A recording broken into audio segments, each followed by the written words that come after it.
You who are not familiar with Crime Talk, my name is Scott REISCH. I am a practicing criminal defense attorney.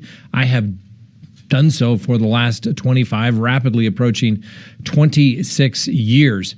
I have tried just about every kind of case imaginable. Haven't done a death penalty case, although I had one that was started out as a death penalty case, and it was headed that way. 12-step woman. Thank you for the super chat. Appreciate that. Let's see here. Preach Queen. Scott. Some guy said you would back him in that if Chris Watts gets new evidence, he would get a 35C. You've already said he has zero chance. Is there anything to what this guy says? Let me see if I have my book here. Let's just take a look for everyone out there, okay? And we've talked about this. Chris Watts pled guilty, all right? If you want to contest issues about your case, you have to go to trial. We've read the transcript line for line. We've read it to you. We've posted it. You can go to scottreisch.com and you can read the colloquy, the questions back and forth between the judge and Chris Watts. And they go through and says, this is what you're pleading. First he says, this is what you want to do, right? You sure about this? And a good judge will almost try to talk any defendant. It sounds like the judge is trying to talk the defendant out of pleading guilty. Like, hey, are you sure you want to do this, man? I mean, the guy on the other side of the room over there has got to prove the case beyond a reasonable doubt unanimously to a jury of 12 people. And that's a pretty tough burden. Are you sure you want to give that up? And oh, there's new evidence. Oh, okay, well, what kind of new evidence is that? Because guess what? For it to be considered new evidence, it had to be something that wasn't available at the time that the first case was going on.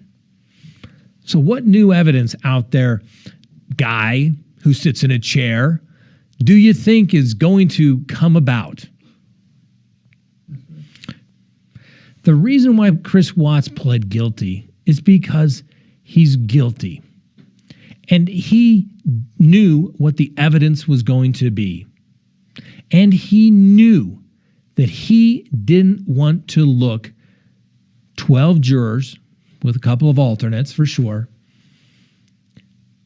in the eye. Because I guarantee you, those jurors, when they hear that evidence, they were going to be staring at him. Okay? And it's fun to sit around and speculate, all right? And no disrespect, all right? But some guy who says, I'm a detective, who's never probably been in a courtroom, God knows, never tried a criminal case, it's easy to sit back and say, oh man, somebody should go do this, okay?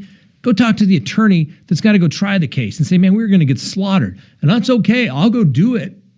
I'll take my beatings, been there, done that. I've done those trials before. And you say, all right, have a good day.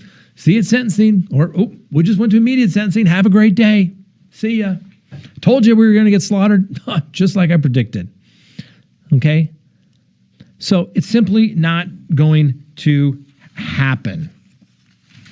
And here's the thing.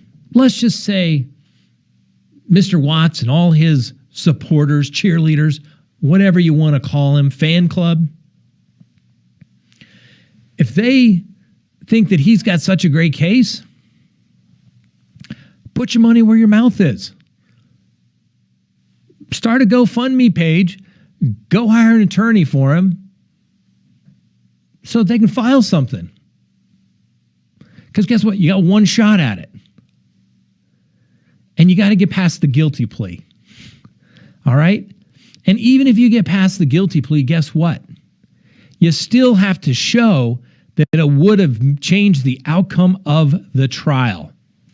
If it had said, hey, this evidence was withheld. The prosecutor didn't turn it over. My defense attorney did nothing. I gave him a list of 10 people to go interview and they didn't do anything. And if you'd called or interviewed those witnesses, they would have said this and they would have cleared me. That's what a 35C is for. 35C's there so that the process works, so that we don't convict innocent people and send them to prison. And if it does happen, hopefully it gets rectified. But when you plead guilty, come on. Let's get for real, ladies and gentlemen. So all of these cheerleaders, fans, these guys that are trying to make a quick buck off of, Chris Watts and saying, we're going to keep this story going forever. We're going to keep it going. I saw a shadow here. And okay, prove it. Is that admissible in court? Guess what? The district attorney in Greeley, Mr. Rourke, I have known him since he was a prosecutor down in Arapahoe County years ago. He is a straight shooter. He is a law and order guy. If he thought that someone else was involved, he would have prosecuted them. Bottom line. All right. It was Mr. Rourke who just a couple days ago, there was an officer that was charged with, I think, manslaughter for shooting somebody that was over the top. He was acquitted. Rourke says, I'm not prosecuting anyone where this particular officer is our key witness because I think he's a liar.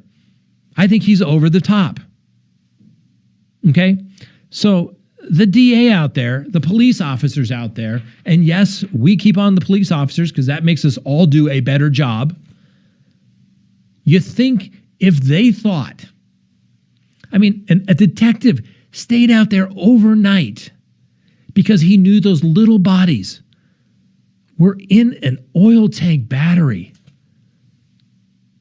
How did those people just happen to get there? Who just happened to be working at that oil tank battery?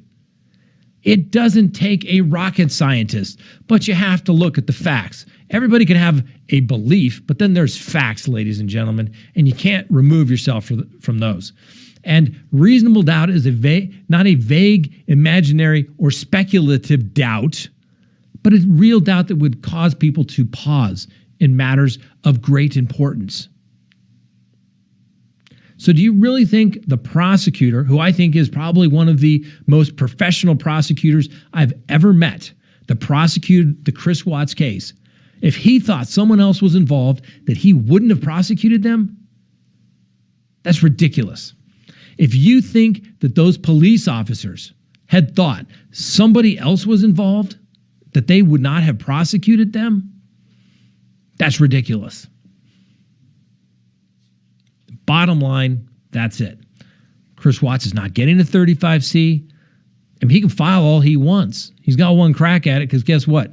Number 2, that's considered successive.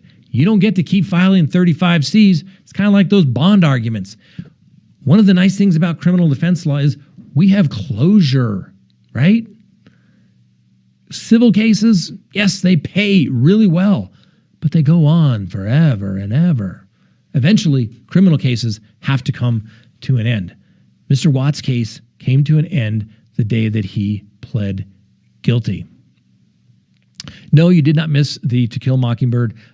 Like I said, no disrespect. Everybody can have their theories. Everybody can do what they want. Don't get me wrong. We all like to sit and speculate about cases. JFK, the shooting. Who doesn't have their own theory about that? One of these days, maybe we'll get all the information, maybe more information, and it'll change those theories. But until then, people like to speculate about it, but it's not going to change anything. And so, like I said, Mr. Chris Watts, he can file whatever he wants. It's going to get denied. So anyway, I think that's it. I don't know. It just... And like I said, for somebody who's, a lot of these people never, and I get it, true crime is great. It's truly fascinating and interesting. But it's kind of like CSI, Does it always get solved in 20 minutes? Do they have all this amazing technology? No, it doesn't work that way. So, it's, I don't know. It's just frustrating. It'd be like, I don't know. I don't know. Do I have all the answers? No. But I do have 25 years of practical criminal law experience trying criminal cases. So I think that's worth just a little bit more for some guy sitting in his chair all day. That's all I got to say about that.